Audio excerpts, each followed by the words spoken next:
panic move, Tommy Robinson assaulted on train, fights back in brutal clash. Tommy Robinson, the British political activist and commentator, found himself in a terrifying situation that has quickly spiraled into a national controversy. While walking alone through a major London train station, he was reportedly confronted by a visibly intoxicated man who began shouting threats and aggressively approaching him. Eyewitnesses say the man was loud, confrontational, and refused to back down even after multiple verbal warnings. Tommy, who is no stranger to public harassment, attempted to de-escalate the situation. But when the man closed in, Tommy acted to protect himself. The altercation ended with the man on the ground, bloodied and dazed, as bystanders began recording the aftermath. Supporters of Tommy have rallied around him, insisting that this was a textbook case of self-defense. They argue that Tommy didn't go looking for a fight.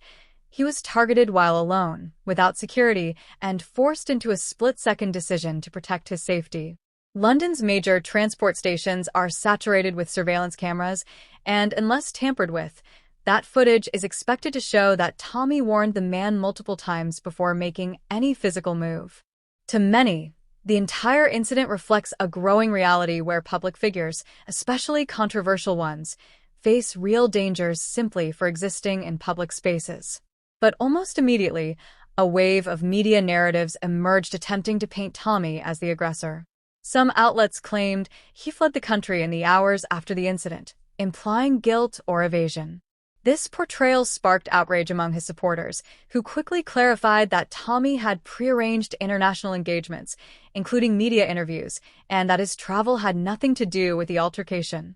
More importantly, Tommy contacted the police himself after the event, voluntarily reporting what had happened. They argue this is hardly the behavior of someone running from accountability. This isn't the first time Tommy has faced a hostile press or legal pressure. His supporters point to a consistent track record of facing legal consequences head-on. Just last year, he flew back from Spain to voluntarily appear in court, fully aware that doing so might land him in jail. That action, they argue, is proof that he does not shy away from responsibility, even when it would be easier to disappear. What's happening now, they say, is just another chapter in a long story of attempts to break him down using selective enforcement and media distortion. The incident has reignited wider concerns about public safety in London.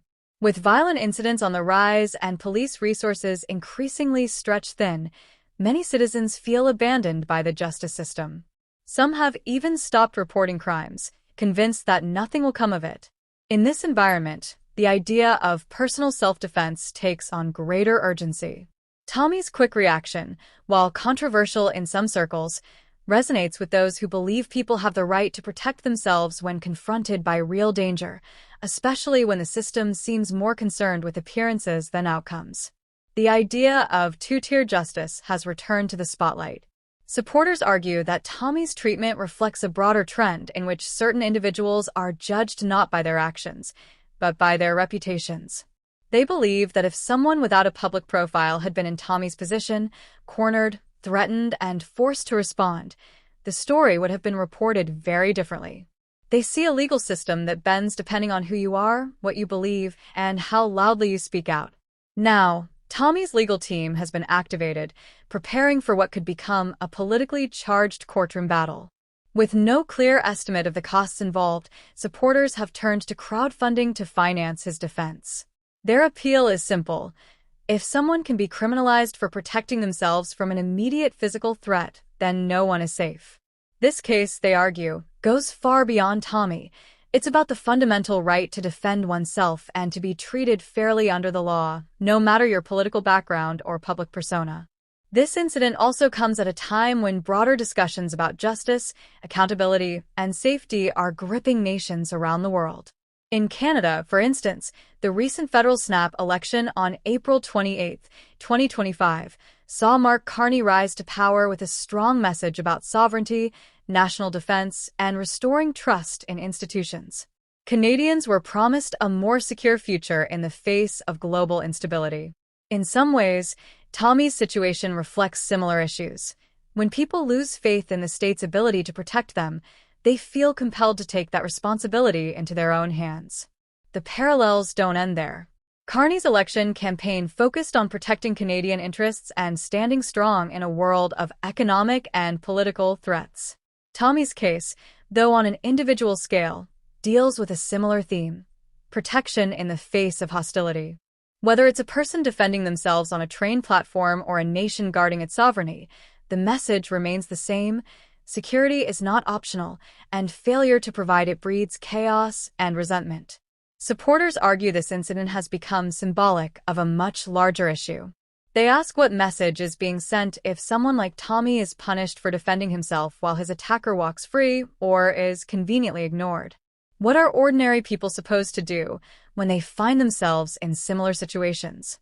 Should they wait until it's too late, afraid that any defensive act could be twisted into an offense?